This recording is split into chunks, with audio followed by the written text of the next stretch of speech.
I'm trying to be a good person and return it to you. Return what to who? Aren't you Patrick Starr? Yep. And this is your ID. Yep.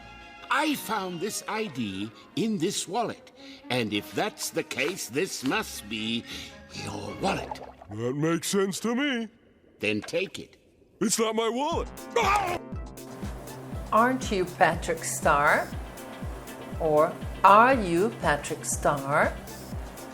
Here we can use a form of be, which is are, the pronoun you, and then the name Patrick Starr.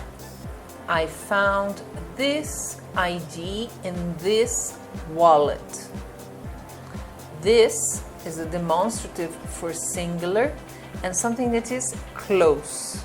This must be your wallet. This is the demonstrative and your is the possessive to show that wallet belongs to you. So your wallet.